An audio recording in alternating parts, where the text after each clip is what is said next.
देव radio station में आप सभी का स्वागत है। कहानी की इस कड़ी में आज आप सभी के समक्ष यशपाल जी की कहानी समय लेकर उपस्थित हुआ हूँ। देव रेडियो स्टेशन से जुड़कर आप सभी लोग कहानियों का ऐसे ही आनंद उठाना चाहते हैं तो चैनल को सब्सक्राइब कर बेल आइकन को दबा लें और बने रहें हमारे साथ। तो अब बिना किसी देरी के चलते हैं हम कहानी की ओर। पंजाब, जी हाँ, पंजाब के फिरोजपुर छावनी में 3 दिसंबर 1903 को जन्मे पद्म भूषण से सम्मानित आदरणीय यशपाल जी की कहानी समय आप सभी के समक्ष प्रस्तुत है।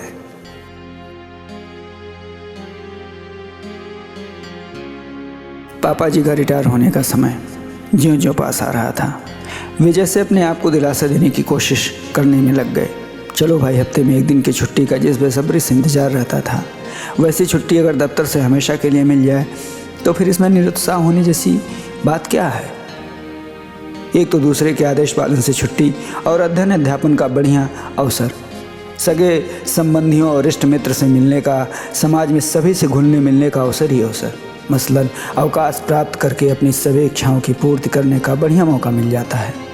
फिर लोग रिटायरमेंट से घबराते क्यों हैं। पापा जी नियम कानून से रहने वाले व्यक्ति थे, जिसका पालन वे अपने अवकाश प्राप्त के बाद भी करते रहे। वे रोज़ शाम को मम्मी जी के साथ बाज़ार तक घूमने के लिए जाते थे। बचपन में जब मम्मी पापा तैयार होकर निकलते थे तो बच्चों को साथ लेकर जाने से बचने के लिए आया और नौकर से कहकर उन्हें इधर उधर हटा दिया जाता था। मगर एक दिन परिवार की छोटी बच्ची मम्मी जी से आकर लिपट गई कि हम बच्चे भी बाज़ार जाएंगे।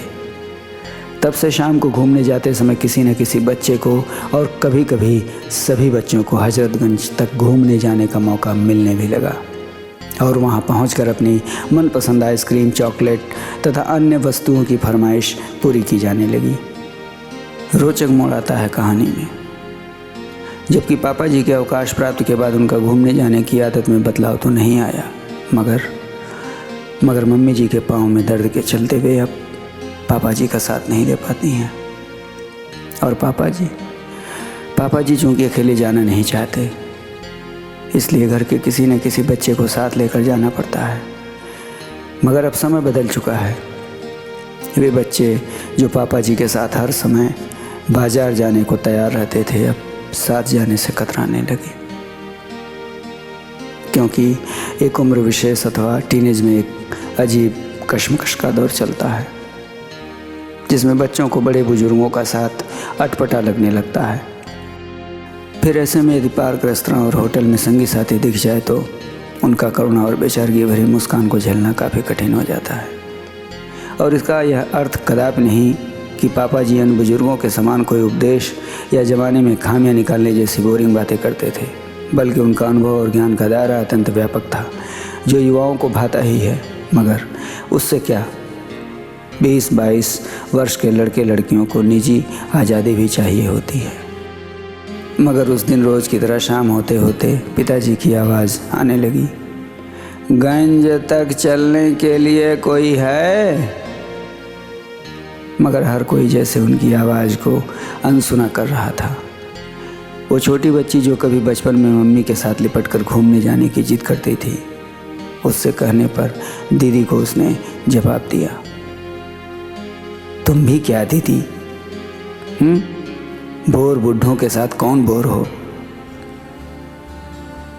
उस बड़ी हो चुकी बच्ची ने आवाज़ दबाकर कही थी, मगर वो धीमी आवाज़ पापा के कानों तक पहुंच चुकी थी। पापा कुछ देर के लिए चुपचाप बैठे ही रहे, नज़र फर्श पर जमा कर, चेहरे पर एक विषाद भरी मुस्कान के साथ। मगर फिर उठे, हैंगर से कोट उतारा और मम्मी को आवाज़ देकर कहा, सुनो, कई बार पहाड़ से छड़ियाँ लाए हैं, तो कोई एक तो दे दो। एक छड़ी उठाकर मैंने कमरे में रख ली थी। पापा को उत्तर दिया, एक तो यही है, चाहिए। छड़ी कोने से उठाकर पापा के सामने कर दी। हाँ,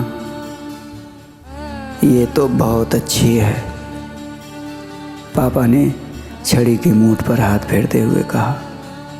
और छड़ी टेकते हुए किसी की ओर देखे बिना घूमने के लिए चले गए। मानो हाथ की छड़ी को टेक कर उन्होंने समय को स्वीकार कर लिया।